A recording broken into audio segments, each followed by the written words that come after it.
I'd like to welcome the Honorable Dan Forrest, our Lieutenant Governor for the great state of North Carolina. Good to see you again, Dan. Good to see you too, Roger. I have a first question for you. Are we on the adult channel or the kids channel? We may be on the kids channel Okay. with me on here. I don't know, but I'll check on that.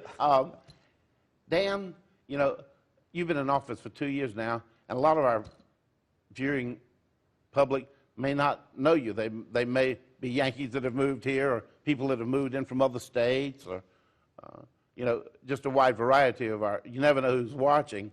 Yeah. Could you tell us about your family and everything? Sure. Well, grew up in North Carolina. Spent pretty much my whole life here, with the exception of a couple years I was in South Carolina. But met my wife while I was in school at University of North Carolina at Charlotte, in architecture school, and we have been married now for 23 years, and we have... Congratulations. Thank you very much. 4 kids. I have a son that's about to graduate from UNC Chapel Hill in a couple months, and I have a daughter that just started at NC State. She's a freshman. And then I have a 16-year-old son and a 10-year-old daughter. So we have 4 kids. We're a homeschool family. Been doing that for 16 years or so now, and just an amazing wife. She obviously has to be, to put up with me in politics and You've got a put up with the family. schedule and all that You've sort of thing. Absolutely got a beautiful She's family. great, and the kids are great, and we're just really blessed. And you know, the Lord's just really blessed us through the years with awesome kids and awesome relationships. So it's it helps when you're in this business to be able to go home to something like that. What have you, in the 2 years that you've been in, you know, I've heard some great things about you from several of my lobbyist friends, that you run one of the tightest ships that they've seen. One of them's a long-term lobbyist, who's now the oldest rat in the barn, Jerry Williams, and he said that out of all the lieutenant governors he's observed through the years, and he's been down there for 40-some years now lobbying, that you ran the tightest ship. Very impressed with your acumen in running the Senate. Wow. Tell our listeners exactly what the lieutenant governor does. Some of them may not know some of your duties. Well, yeah, as it relates to running the Senate, I'm the president of the Senate, so I preside over the body when we're in session and you know, when we're passing bills and that sort of thing. The biggest job is to make sure everybody's playing by the rules. Certainly to make sure that the debate is fair, that you know, people are staying within the lines, if you will, that everybody has an opportunity to speak. I think that's really important. That's something that's real important to me. It's certainly important to Senator Berger as well, you know, that everybody has their voice heard, and we want to make sure that happens on the floor of the Senate. So running a tight ship is really, you know, we're going to get in and out of there as quickly as we can. We're not going to have a lot of fluff. We're certainly not going to have shenanigans. We're not going to have any name calling on the floor, or people you know, dealing with the typical political incivility stuff that we see in Washington. We're not going to do that in North Carolina. So everybody's voice is always heard. Everybody has a chance to talk. Everybody has a chance to debate. Everybody has a chance to ask questions, and that's the way we want it to be. But we're also going to be efficient in getting in and out of there. Well, you know, I think it's the first time in a century we've got a Republican governor, Republican lieutenant governor. The House and Senate are both controlled by Republicans. Do you see that as an advantage now? Or, you know, there's so many, if you look at the national news and the local news and the regional news, there's so many different factions in each party that it seems to me that that might be difficult. Well, I mean, it certainly has its difficulty, but it's better than the alternative. And so I think in the first couple years, you know, first of all, the House and the Senate was taken over by Republicans 4 years ago in 2010.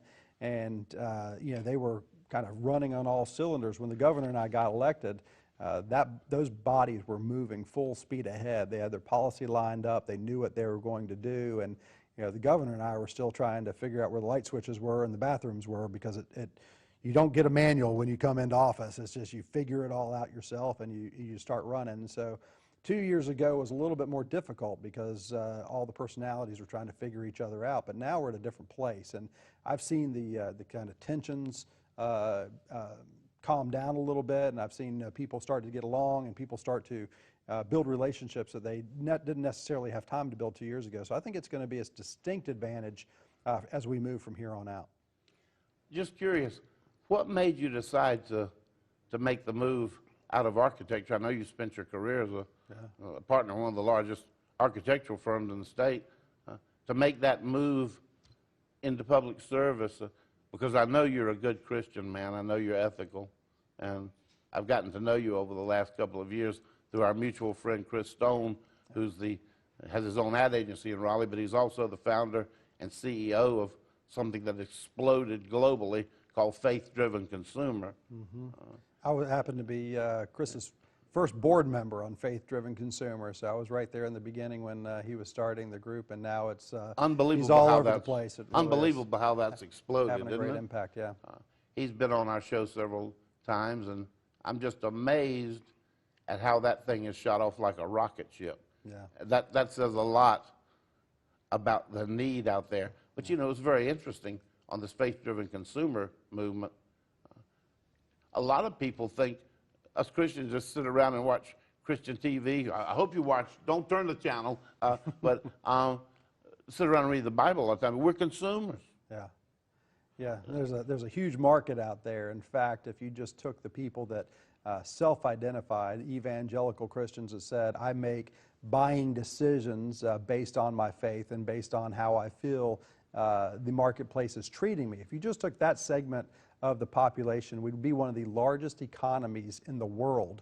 And yet what happens is large manufacturers and retailers, to take one example, or movie producers, they kind of ignore the Christian community. They kind of lump them all in together with the big segment of the population to say, well, we get them anyway.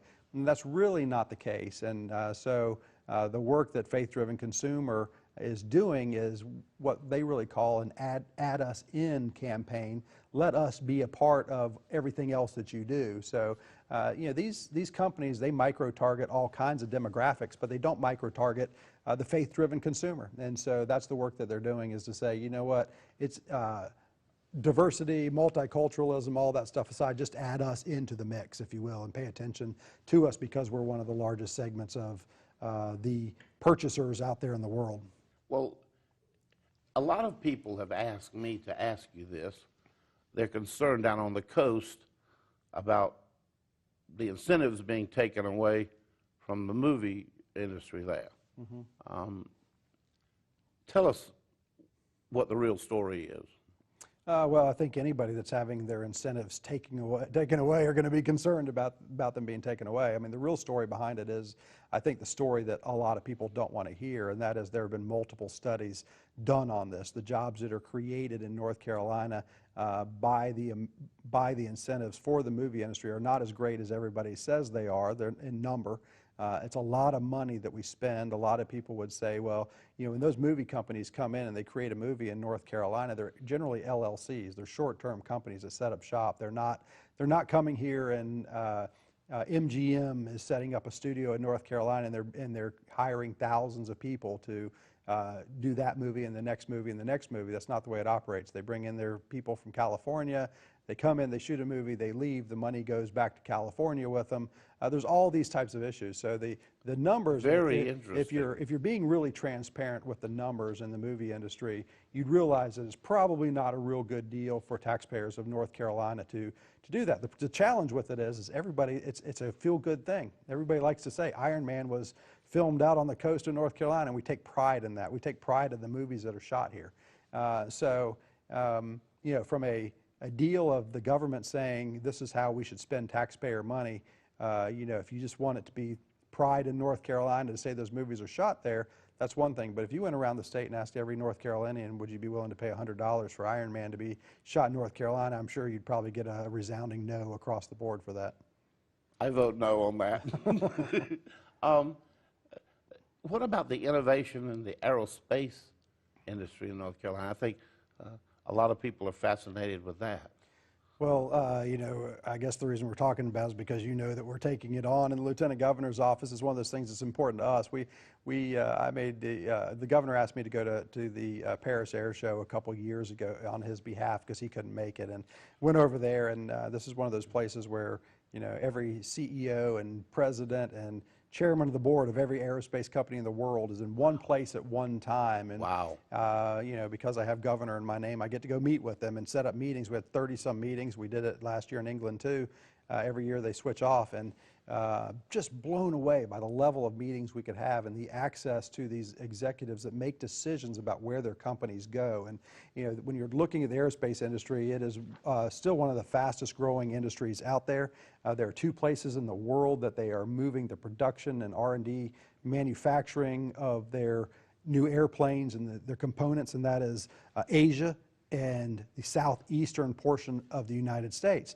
And so you see Boeing and Charleston setting up shop, saying they're going to create 30,000 jobs. You see Airbus in Alabama setting up shop, and it's created this southeast corridor that's focused on aerospace. And so, you know, we want to be a part of that game. We want to make sure that we're not being left out of that cycle. So we've taken on aerospace as a focus for North Carolina to be able to make sure that we have a voice at the table. Not just aerospace, not just airplanes, but we really want to talk about the future of automated transportation or intelligent transportation. There's a lot going on in that area that's really going to change the world in a very few years. And we want the R&D work and the manufacturing work to be created right here in North Carolina. A friend of mine's daughter was with the corporate headquarters of Caterpillar in Peoria, Illinois. And she has worked her way up through the marketing department. And last month, they promoted her to North Carolina. And she initially fought the move. Well, she's been here 2 weeks now, and she's fallen in love with North Carolina. Good. Yeah. She lives here in Cary, and she's writing my friend and texting my friend, her father, that, you know, I've died and gone to heaven. Yeah. She has told us that Caterpillar plans on keeping their headquarters in downtown Peoria. In fact, they just bought 5 more blocks on the main street in Peoria and going to build a whole new corporate headquarters. That's going to change downtown Peoria. But the point I'm trying to make is she told us that Caterpillar owns land in North Carolina that nobody knows about yet, and they're planning on building a lot of the manufacturing here in North Carolina. Well, I guess they know about it now because you just told them. So, you know, We like to do scoops. We like to do scoops here on Public Report. People love our state. You know, as I travel and meet with executives from anywhere in the world, the number one issue is that we have the lowest unionization rate in the country right here in North Carolina. So when it comes to manufacturing and you don't have to deal with the unions, that's a huge deal. It saves a lot of money and a lot of frustration. So companies are moving here for that reason. But our quality of life is fantastic. You know that as well. It's a beautiful place to be. Cost of living is just phenomenal. I was with a friend who he's an executive with a major company here in North Carolina. I was at his house, and he had some of the executives over a few weeks ago, and they were all from all over the world. But there's a group from California, from Northern California, and they were in his house, which is a very nice house. But you know, I'm not going to mention his name, so, you know, they say it's in the $600,000 range, big house. All these people are saying this house would be $8 million in Northern California. So the quality of life and the cost of living issues alone, not to mention the climate and everything else we have going for us, is really phenomenal. And so people are still moving here from all over the world. That's why we're now the 9th most populous state in America, and we're going to continue to grow. And as you know, we're the 24th largest media market now. Yeah. So that puts us in a whole new ball game as far as the media goes. That's right. When you're in a top 50 market, getting back to something you said a minute ago, talking about dealing with unions, when I was with NW Air in New York and with J. Walter Thompson, to do a 30-second TV spot, the book was that thick. 5 directors, you know, there was a main director, then an assistant director, then assistant to the assistant, 5 wardrobe people, you know, the union contracts were that thick. In Raleigh, you can go over to one of the commercial television stations or production house, and there are 2 or 3 pages. Yeah. You know. If we were sitting here in a union studio, you couldn't change the light bulb if the light went out. You'd have to wait for the union worker who is in charge of changing the light bulb to come in and do that for you. You know, it's I'm a unsustainable. North Carolina country boy, and on my first TV shoot up there, you know, I'd never dealt with unions before I moved to New York, and I went over to touch the camera. I worked at WRL, it was my first job, Yeah. WRL television, and I went over to touch the camera, and some guy, said, you're not allowed to touch that. That's right. And I was in account management, I said, oh, really? He said, yes. No, okay, I understood the Queen's English then. Yeah, that's right. That's right. Talking about teacher pay, that's another issue. And education endowment and rewarding our best teachers. Let's talk about that for a minute. Yeah, there's a lot of false information out there, Roger, about teacher pay and even about spending on education. In fact, if this budget goes through that the governor's releasing now and the House and the Senate are favorable to that budget, by the end of the governor's first term, we will have spent over $1 billion, with a B, $1 billion more dollars on teacher pay. Wow. And so there's a lot of critics out there saying we're cutting teacher pay, teachers are leaving in droves, we don't have enough teachers to fill our classrooms. None of that is true at all. Teachers don't leave North Carolina any faster than they leave anywhere else in the country. The statistics are all misleading anyway, because a teacher leaving a school and going to another school, even within North Carolina, is counted as a teacher leaving. If a teacher leaves a school in North Carolina and goes to another school in another state, it's still counted as a teacher leaving. So you end up having these false statistics out there. We're trying to change some of that to get a true picture of the statistics.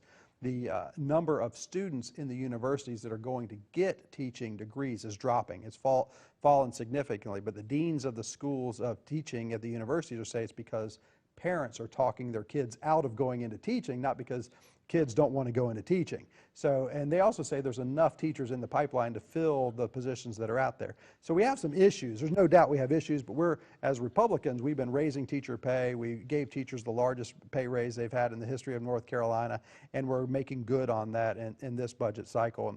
And one of the things we're doing is last year we created the North Carolina Education Endowment Fund. And the intent of that fund is to reward our best and brightest teachers, to have a bonus program through this endowment that teachers get nominated and then they get rewarded for doing excellent work, for providing results in the classroom. And so there are things that we're working on to fill the coffers, if you will, of the endowment with money. One is North Carolina Education, or the I Support Teachers license plate. It's the smallest part. It's got some criticism in the media, where the media has been saying we're trying to fund education on bake sales and license plates, and nobody's funding education on this. We're just trying to do a feel-good thing for teachers and put some money in the endowment.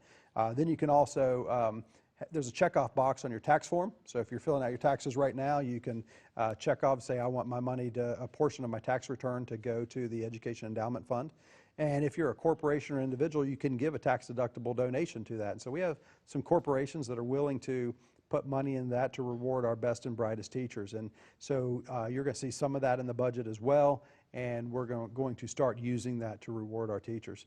What have you found to be the most difficult thing, being president of the Senate, being lieutenant governor, and how that's shaken up your life?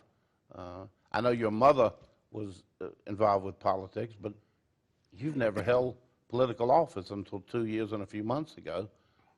That had to sort of be a cultural shock to you, didn't it? Well, I think I don't know if it's a cultural shock because I grew up with it, so I understood the That's culture. true.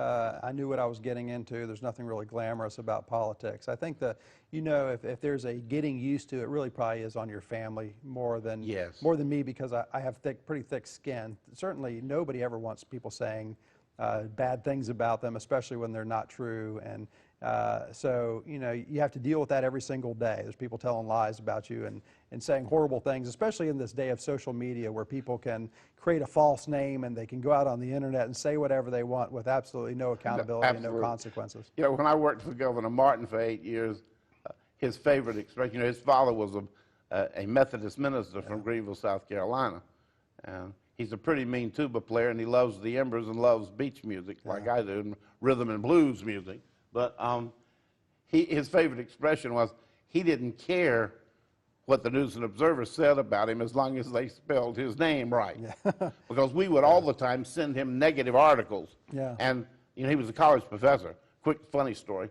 One of my duties with him was to write anything that dealt with highway safety. I had to write the draft for him.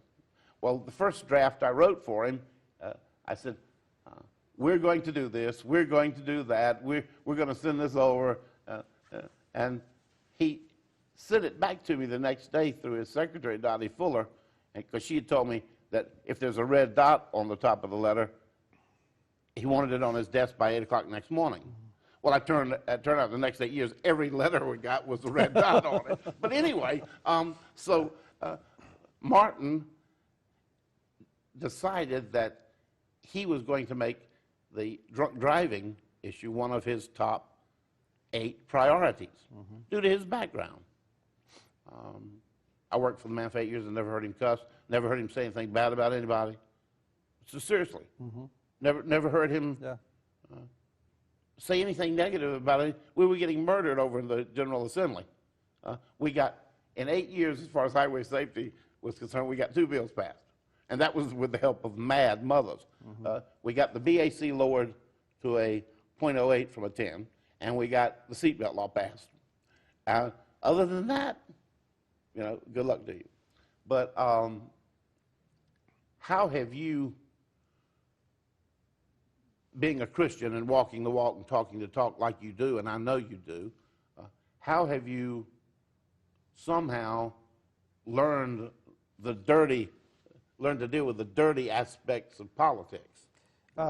Yeah, hopefully the same way that Governor Martin did. You just kind of ignore it. You don't make a big deal out of it. You understand that it's human nature, that that's what people do. If you're not Christian, that's kind of what you expect from the world. And so you just don't have to spend a whole lot of time worrying about it. What you do is spend a lot of time doing the right thing no matter what. So the reality is that that's how you go about your life. Even doing the right thing, if the consequences are negative for doing it, you still do it anyway. You always tell the truth. You always do the right thing. That's what I tell my staff all the time. That's what I tell all the people around me. So people are going to say bad things about you. They're going to say negative things about you. But yeah, if you trust God and you walk through life trusting God, you know that if He's the creator of the universe and He created you and He allows your heart to beat and the blood to flow through your veins, then that God can do anything. And you know, if you trust God, then there's nothing you should fear. There's nothing you should worry about, including your own safety, your own security. Those kind of things are just not really a big concern because God's in control. And so as long as you believe that, you just go about life trying to do your best to do what the Lord would have you do for that day, because that's all we're given. And then you just love people because, you know, and even, you know, Jesus said, they will know me by the way you love one another. And so we love one another as Christians, and people see that, but then you reach out and you love the people who may not be lovable and treat them just like you treat anybody else. And hopefully that you know, that kind of spirit of things gets recognized, and people recognize you're not some bad old ogre, and you're just there like everybody else is there trying to do the right thing. It is so refreshing to me, and I'm sure to our audience, to have a politician be willing to come on television and talk about their Christian faith and walk the walk and talk the talk. So much news we hear today is so negative. It's scary to turn on the television set on any of the regular channels now, really. I mean, you with young children and the kids in your house, it's sort of difficult. Yeah, I mean, you know, no offense to your program or anybody else's, we don't watch a lot of TV in our house. It's just one of those things. There's not a whole lot on that. You know, there's maybe 1 or 2 shows a year that we'll actually turn on. You know, we watch sporting events and that kind of thing, and even then you have to be careful on the commercials. You know, so yeah, you know, it is what it is. But you know, the reality is within the culture, you can have those negative influences just about anywhere, or you can turn them into positives as well. So the real deal is parents talking to their kids, being able to have real conversations about the things that are going on, because that's just the world around you. That's the world that Jesus promised us, the world that Paul promised us in 2 Timothy chapter 3. You know, when you're dealing with that world, you just know what to expect. How have you incorporated, I'm sure you have, incorporated religious training with your children in its homeschooling? I'm fascinated by the homeschooling aspect. Well, I think there's a large percentage of folks that homeschool do it for biblical worldview reasons. They want to be able to teach and train their kids in a biblical worldview. I mean, the Bible tells us clearly that we are supposed to teach and train our kids the Yes. things of God. I mean, it's very clear that we're supposed to do that, and we obviously can't do that in public schools anymore. The courts have taken that ability out of our hands, and so when you can't do that in school, you have to be able to do that at home, and so you can do it at home whether your kids are in public school or not. You can train them, but when you homeschool, certainly it's a lot easier to do that. Every subject you teach, everything you do, every activity throughout the day can be focused on a biblical construct in some way, and so I think you grow a lot closer as a family, and you have a common bond that way. I've seen some statistics that said the homeschool children actually perform better on tests, Yeah, they do. on the standardized testing for higher education. Yeah. Have you found that to be Oh, absolutely. the case? Yeah, absolutely. I mean, we have great kids. They're smart, like I would say everybody would say that, but they're all over the place at the same time. Some are better at some subjects than others. Right. Some struggle. The advantage of homeschooling is when a kid is struggling in a subject like math, you can slow way down. You don't have to rush through. But if they're great at math, you can speed them up, and they can go on at a pace that's exceptional. And that's what we're trying to get to, even in public school in North Carolina, is mastery-based learning. So kids are advancing at the pace they can advance at, and fast if necessary or possible, and slow down if necessary. And so we've been doing some things in the homeschooling movement that the world is just catching up to now. Well, if you don't mind, Dan, would you please look directly into the camera and don't close your eyes. Yeah. Look directly into the camera and give us a prayer. Sure. Lord, we just thank you for this opportunity, an opportunity, one, just to come on and share a few things with the people of North Carolina. But we thank you that you do place good people in positions of leadership, and we want to pray for them. We want to lift up those people that are in our General Assembly, those that are in the House and the Senate. Certainly lift up the governor, our members of Congress, our members of the Senate, our president, and give them the wisdom and the knowledge that they need to do their job well and to honor you in the way that they do it. And we just ask these things in the name of Jesus. Amen. Thank you so much for joining us today. I know you're busy. You're in a long session. You got a lot going on. But you know what I've always admired about you, besides you being an honest, ethical man in the 2.5 years I've known you since Chris Stone introduced us, is that you walk the walk and talk the talk and are not trying to be so politically correct that you won't say a prayer or talk about your relationship with Jesus on live television. Happy to do it, but thanks for having We're me on. honored Thanks to for giving have me the you with us. opportunity.